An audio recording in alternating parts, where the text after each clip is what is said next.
প্রথম একটি কথা আমাদের জায়গা থেকে আমরা এটা বলে এসেছি যে ছাত্রদের নেতৃত্বে ছাত্র জনতার এই যে একটা অভ্যুত্থান হয়েছে, এই অভ্যুত্থানে এই তরুণ প্রজন্ম তাদের জায়গা থেকে সামনে সারিতে নেতৃত্ব দিয়ে একটা দায়িত্ব পালন করেছে। এখন আমাদের যারা বাংলাদেশের রাজনৈতিক অঙ্গন থেকে রাজনৈতিক দলের যারা অগ্রজবৃন্দ রয়েছেন, তাদের সবচেয়ে বড় দায়বদ্ধতা হচ্ছে ঐক্যবদ্ধভাবে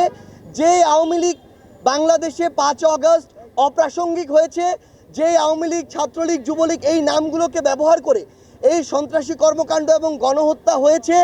তাদের বিরুদ্ধে এখন ঐক্যবদ্ধভাবে আমাদের যে প্রতিক্রিয়া সেটি দেখাতে হবে, এই নিষিদ্ধের প্রক্রিয়ায় যেতে হবে। এক্ষেত্রে তারা যদি তাদের নেতৃত্ব না দিতে পারে, এই দায়বদ্ধতা এই তরুণ প্রজন্মের কাছে তাদেরকে আগামী পুরো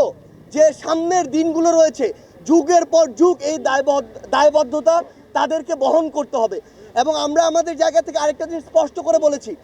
আমরা দেখতে পাচ্ছি পুরো বাংলাদেশে যখন অপারেশন ডেভিল হান্ট হচ্ছে, কিংবা যারা আমাদের শহীদ ভাইরা রয়েছেন, আহতরা রয়েছেন, তাদের মামলার সাপেক্ষে যে বিভিন্ন গ্রেপ্তার হচ্ছে, বিভিন্ন বিচারিক প্রক্রিয়া হচ্ছে, এই জায়গায় বিভিন্ন রেফারেন্সে যেখানে বাংলাদেশের বর্তমানের ফ্যাসিস্ট বিরোধী আন্দোলনে ছিল, কিন্তু বিভিন্ন রাজনৈতিক দলের যারা পোস্টেড তারা বিভিন্নভাবে প্রত্যক্ষ ও পরোক্ষভাবে রেফারেন্স করছে। এই রেফারেন্সের মাধ্যমে বিভিন্ন বিচারকও হয় তারা ফ্যাসিস্টের দোষর ছিল, কিংবা বর্তমানে বিভিন্নভাবে প্রভাবিত হচ্ছে হয়ে রায় দিয়ে এই বিভিন্ন সন্ত্রাসী যারা হামলার সাথে জড়িত ছিল তাদেরকে বিভিন্নভাবে জামিন দেওয়ার ব্যবস্থা করছে, তাদেরকে বিভিন্নভাবে আশ্রয় দিচ্ছে। এই কাজগুলো যদি করা হয় তাহলে সবচেয়ে বড় যে সমস্যাটি, এই যে বিচারিক প্রক্রিয়া এটা বাধাগ্রস্ত হচ্ছে, এবং এই মানুষগুলো খুব দ্রুত সময়ের মধ্যে পুনর্বাসিত হয়ে আজকে যারা ফ্যাসিস্ট বিরোধী আন্দোলন করেছে, আজকে ওই রুমে যারা একসাথে বসেছে তাদের উপরে আবার হামলা করবে, হয় তাদেরকে অথবা তাদের যারা নেতাকর্মী। আমাদের বাংলাদেশে একটা ট্রেডিশন হচ্ছে নেতারা খুনি হাসিনার মতো খুব দ্রুত সেফ এক্সিটটা পেয়ে যায়, কিন্তু এই যে বাংলাদেশে এই অভ্যুত্থানে রাজপথে এমন যারা আন্দোলনে ছিল, আপনারা সহ এই ছাত্র জনতা,